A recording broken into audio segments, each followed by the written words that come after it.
The vanishing roles. There's a strange silence that settles over the house after the children leave for college. Not the kind of silence that invites peace, but the kind that asks questions. The refrigerator still hums, the laundry machine still whirs every Sunday, and the dog still scratches at the door at 5 p.m., waiting for a walk. But in between those mechanical sounds, there's a pause, an absence. Something used to fill the spaces in his home, and now it lingers only in memory. Michael sat on the edge of the bed, pulling his socks on slowly. He did it with a kind of absent-minded grace, as if he'd done it every morning of his life, which in many ways he had. His wife, Claire, was already downstairs, probably unloading the dishwasher. They no longer had breakfast together unless it was Sunday. Even then, it was more of a ritual than a conversation. She liked toast and black coffee. He preferred scrambled eggs and orange juice. Their plates were as far apart as their lives had gradually become. The morning sunlight fell in sharp angles through the blinds, striping the bedroom floor with light and shadow. Dust particles floated like forgotten thoughts. Michael stared at them for a while, wondering why mornings no longer energized him. Everything in his life was fine, stable, predictable. He had a good job, a decent salary, and a marriage that by most measures had survived the storms of youth. And yet, that was the phrase that repeated itself in his mind. And yet. There was no crisis, no infidelity, no obvious fracture. There was just a persistent hum of emptiness, like static behind the picture of a life well lived. He glanced at the framed photo on the dresser. It was taken 8 years ago, a beach in Cape Cod, their daughter Allison and son Josh still young enough to hold hands with their parents. Claire was smiling, the kind of smile that seemed to stretch from the inside out. Michael wondered when he'd last seen that version of her, or himself. The roles that had once defined him, father, mother, provider, nurturer, were now blurry outlines. The kids were away.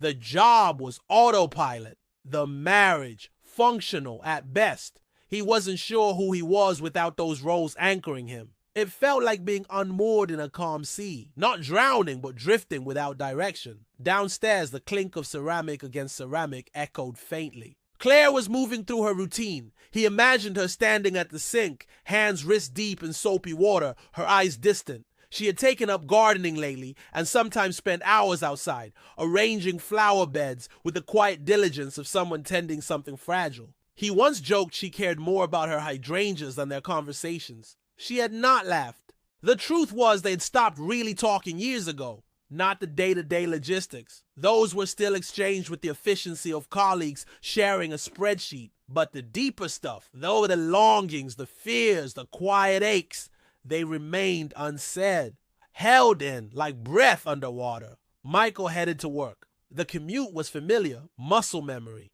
He listened to NPR without hearing a word. Traffic moved like clockwork. At red lights, he glanced at the other drivers, some younger, some older, but all with the same glazed look of middle-aged resignation. They were the invisible army of the in-between, no longer aspiring, not yet declining, just surviving. At the office, everything was as it had always been. Emails, spreadsheets, coffee in the break room. His assistant, Jenna, asked if he wanted to join the team lunch on Friday. He said maybe.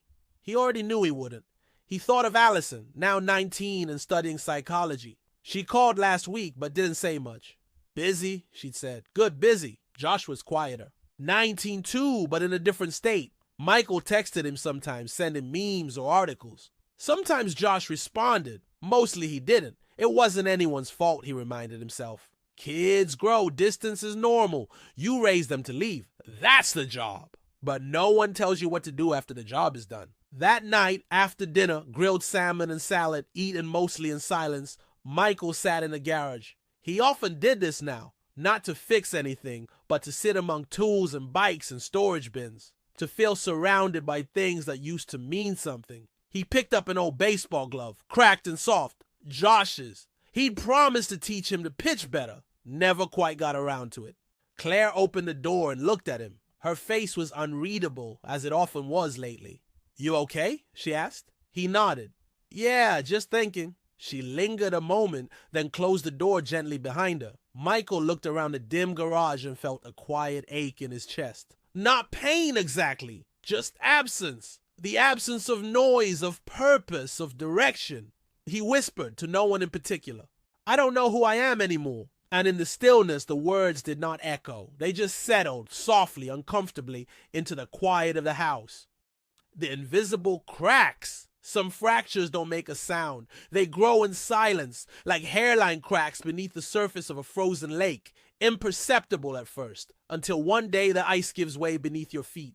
Michael began noticing the silences more than the sounds, the empty spaces between Claire's words, the absence of a kiss goodbye in the morning. The way she turned her body slightly away from him in bed, a gesture that said more than anything spoken. It wasn't always like this. He remembered the early years when even doing laundry together felt intimate, when they'd laugh about the kids' messy habits or argue over what show to binge watch, only to end up watching both. There was a rhythm then, a shared dance in the everyday. Now they moved like parallel lines, close but never touching. One Saturday morning, Claire sat at the kitchen table flipping through a gardening catalog. The sunlight framed her hair in a halo of soft gray. Michael poured coffee and sat across from her. For a moment, he just watched her, really watched her. Her face had changed. The lines around her eyes were deeper, her expression quieter, more inward. Thinking about planting something new? He asked, trying to start something, anything. She looked up, her smile automatic. Maybe lilies. I read they do well in partial shade. He nodded. They're beautiful. Silence returned like a tide. There was nothing wrong with her answer. It was kind, even warm. But it lacked spark, lacked that undercurrent of connection that once made even mundane conversations feel alive. It felt like they were playing roles in a scene neither wanted to be in anymore. That afternoon, while Claire was pruning the rose bushes, Michael scrolled through old photos on his phone. There was one of the two of them, taken on their 10th anniversary, her head on his shoulder, his arm around her waist. They looked younger, yes, but more than that, they looked like they saw each other. He realized with a dull ache that he couldn't remember the last time Claire had touched him without purpose. No accidental brush of the hand. No playful tap on the shoulder. Even their hugs felt choreographed, like greetings at a dinner party. That night in bed, Michael turned toward her. The room was dark, save for the moonlight casting soft shadows on the ceiling. Claire, he said softly.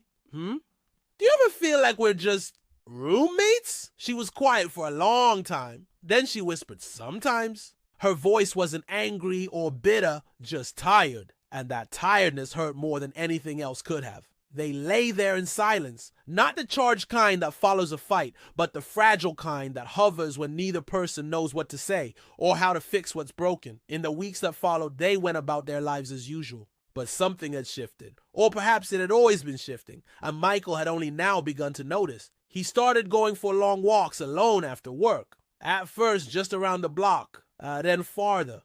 Through parks, along quiet streets, past unfamiliar houses. He watched other couples walking hand in hand, or parents wrangling toddlers. Sometimes he felt envy, other times only numbness. On one of those walks, he ran into an old college friend, Daniel. They hadn't spoken in years. Daniel had divorced 5 years ago, started over in a smaller apartment downtown, took up photography. You look good, Daniel said, squinting in the setting sun. Tired, but good. Michael laughed a little too hard. That's probably the most accurate summary of my life. They had coffee the next day. Daniel spoke freely about his divorce, not with bitterness, but with clarity. He described the slow erosion, the years of pretending, the terrifying relief of finally letting go. Michael listened, not with the ears of a man judging or envying, but with the ears of someone seeing the edge of a map he hadn't realized he was approaching. I used to think staying together was the victory, Daniel said. Now I think knowing why you're staying or leaving is the real one. That night, Michael couldn't sleep. He lay awake, listening to Claire's breathing. It was slow, steady. She slept curled slightly toward the wall, as if guarding herself. He didn't want to leave. That wasn't the point. He just didn't know how to stay in a way that still felt like living.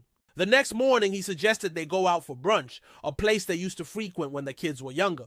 Claire hesitated, then agreed. They sat by the window, coffee steaming between them.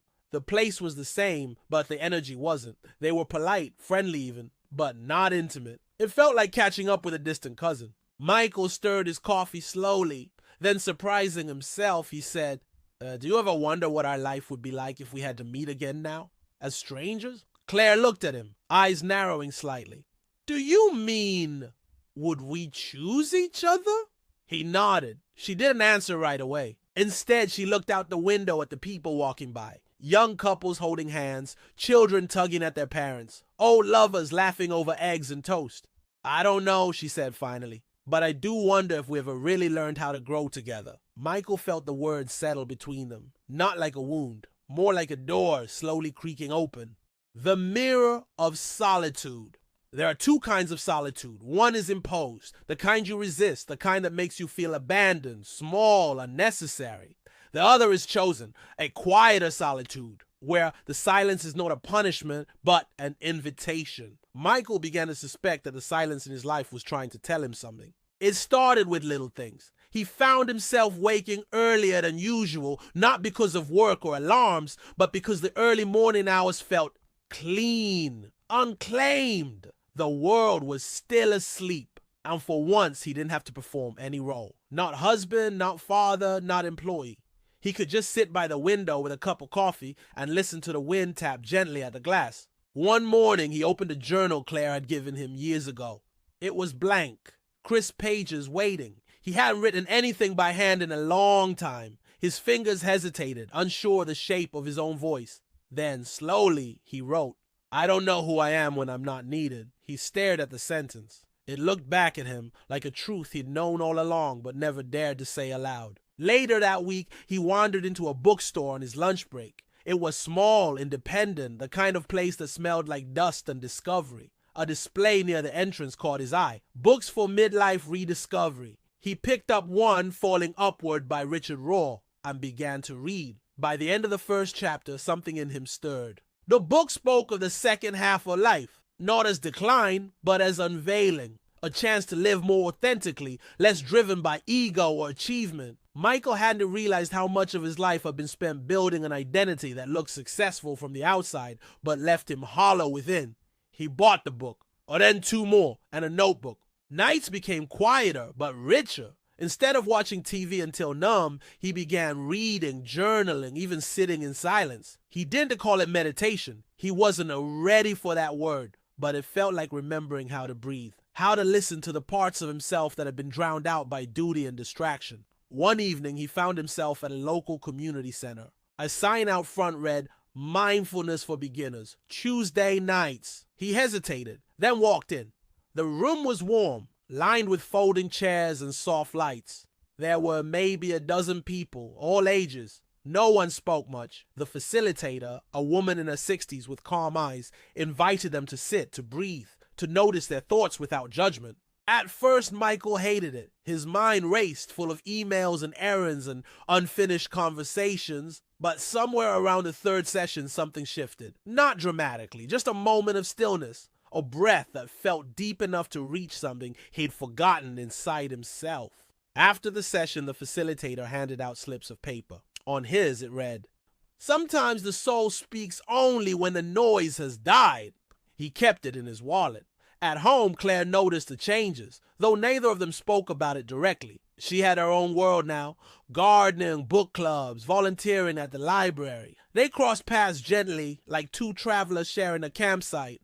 One night, as they folded laundry together in silence, Michael said, I've been writing. Claire looked up.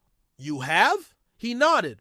Mostly for myself, nothing serious, just trying to listen. She gave a small smile. Not surprised, not dismissive, just present. That's good, she said. I think we forget how to do that. There was no dramatic reconciliation, no sudden return to passion, but in that moment something softened. A recognition, perhaps, that they were both finding themselves in parallel, not opposition. Michael began going on weekend drives alone, not to escape, but to reflect. He'd find small towns, coffee shops, trails. He took photos on his phone, not for Instagram, but to remember what light looked like on water, how the sky changed after rain. Once on a foggy morning, he stood on the edge of a lake and whispered, I'm still here. Not as a father, not as a husband, not as a title, just as himself. He didn't know what that meant fully, not yet, but the words felt honest. Enough for now. The solitude became less lonely, more like a companion, a quiet mirror that didn't judge, didn't rush, just reflected in that mirror. Michael began to see not the man he used to be, nor the man others expected, but someone emerging slowly, tenderly from beneath all the noise. Someone who still had questions, but also, finally, the space to listen for answers. Redefining intimacy. Intimacy is often mistaken for passion, for fireworks, for the breathlessness of early love. But real intimacy, the kind that survives decades, disappointments, and silence, is quieter. It is not always in the touch of skin, but in the reach of attention, the willingness to witness each other again and again, even after you think you've already seen it all. One Tuesday evening, Claire stood in the doorway of Michael's study, holding 2 mugs of tea. He looked up from his notebook, surprised. "I figured you'd still be up," she said. He cleared a space on the desk for her mug. "Thanks." She lingered. "Can I sit?" He nodded, motioning to the chair opposite him. For a moment, they just sipped tea. No urgency, no agenda. The lamp cast a soft halo over the room. Outside, the wind moved through the trees, a low rustle like a whispered memory. Claire looked around. "You've made this space yours." "I needed somewhere that didn't ask anything of me," Michael said, "not even to be useful." She smiled faintly. "I get that." He studied her face. The fine lines, the weariness, the strength. There were whole stories in those features he had never asked about. And now he wanted to. "Claire," he said slowly, "do you ever feel like we got so used to managing life together that we forgot how to just be together?" She looked at him for a long moment. "Yes," she said simply. "I do." "I don't want to lose what we've built," he said. "Oh, but I don't want to keep living beside each other either, like housemates." She nodded. "I don't think either of us wants that. We just didn't know how to say it." They sat in the stillness, letting the weight of years settle gently between them, not as a burden, but as shared history. Not everything needed fixing. Some things only needed naming. Later that week, Claire invited Michael to her garden. He rarely went out there, not because he wasn't welcome, but because it felt like her space, her refuge. Now she handed him a trowel and pointed to a patch of soil. "Help me replant this bed?" she asked. He crouched beside her, his knees protesting. "Sure, I'll follow your lead." They worked in companionable silence, digging, planting, watering. It wasn't about conversation, it was about rhythm, shared movement, a new kind of intimacy growing between them, rooted in presence. As the sun dipped lower, Claire sat back and wiped her brow. "You know what I've missed most." "What?" "Being seen. Not for what I do, just seen." Michael looked at her then, not as his wife or the mother of his children, or the person who packed the dishwasher differently than he liked. Just as Claire, a woman with a whole interior life he'd never fully explored. "I see you," he said softly. "I don't think I used to, but I do now." Her eyes welled, but she didn't cry. She only nodded. That night, they sat on the couch together, reading.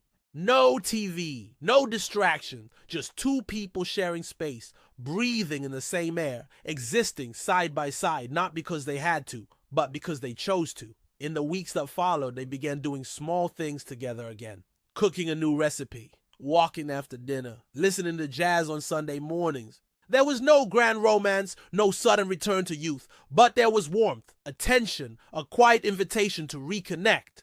They didn't talk about saving their marriage, because it wasn't broken in the way people assumed. It had simply become dusty, neglected, not dead but dormant. And now, slowly, carefully, they were brushing off the years to see what was still alive underneath. One evening, lying in bed, Claire reached for his hand. Not out of obligation, but desire. Not fiery, not urgent, just genuine. Michael squeezed it gently. "I think we're learning how to be close again," he said. "Not the way we were," Claire replied. "Maybe better, more honest." He turned toward her. "I like who you're becoming." She smiled. "Me too. And I like who you're becoming." They fell asleep that night, not as strangers trying to recover the past, but as companions stepping into a new future, one not built on roles, but on recognition. It wasn't the intimacy of youth. It was the intimacy of awareness. And it was enough. Lo, becoming whole. Hey, again. The healing is not about returning to who you used to be. It is about stepping into who you are now, with grace. It was early autumn when Michael finally felt something shift inside. Not suddenly, not dramatically, but like the first breath after coming up from underwater. The air felt crisper, colors more vivid, even silence seemed fuller, less hollow. One morning, he stood at the bathroom sink, freshly showered, a towel around his shoulders. He looked at himself in the mirror, not with scrutiny, but with a kind of patient curiosity. The face staring back was not young. There were lines, crow's feet, graying stubble. The skin had lost its smoothness, but there was something in the eyes that hadn't been there in years. Softness, presence, a quiet acceptance. "I'm still here," he whispered, not in defiance, not in regret, just here. In recent months, Michael had begun volunteering at a local community food bank. It was a few hours a week, nothing heroic. But he liked the simplicity of it, the sense of purpose without pressure.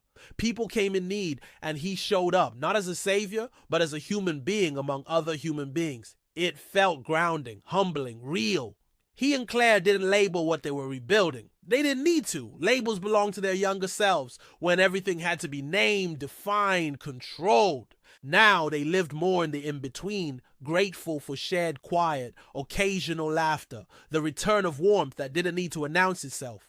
Claire had taken up painting. She converted the spare room into a small studio. Sometimes Michael would pass by and see her standing at the easel, brow furrowed, brush in hand. She looked radiant in those moments, not because of beauty, but because of belonging. She belonged to herself again, and so did he. Some weekends they went to farmers markets, tried out new breakfast spots, or sat in parks with thermoses of tea. There was no urgency to be entertaining, no need to impress. They were simply practicing being together, yet whole as individuals. One Sunday afternoon, Michael drove alone to a lake 2 hours north, the same lake where months ago he'd whispered to the water, "I'm still here." Now he brought a folding chair, a journal, and a thermos of coffee. The wind stirred gently through the trees. Ducks skimmed across the water. Children laughed in the distance. Michael opened his journal and began to write. Midlife is not a crisis. It is a shedding of illusions, of expectations, of borrowed identities. I am not what I do, not what I own, not what I once dreamed. I am what remains when all of that fades. And what remains is enough. He closed the notebook and exhaled. No epiphany, no revelation, just clarity. He walked along the shoreline, picking up a smooth stone. He held it in his palms, solid, weathered, shaped by time and tide. He thought of his own life, the things worn away, the edges softened, the quiet core revealed. When he got home that evening, Claire was in the kitchen, humming softly as she cut vegetables. "You look content," she said without turning. "I am," he replied. She smiled, still chopping. "Good."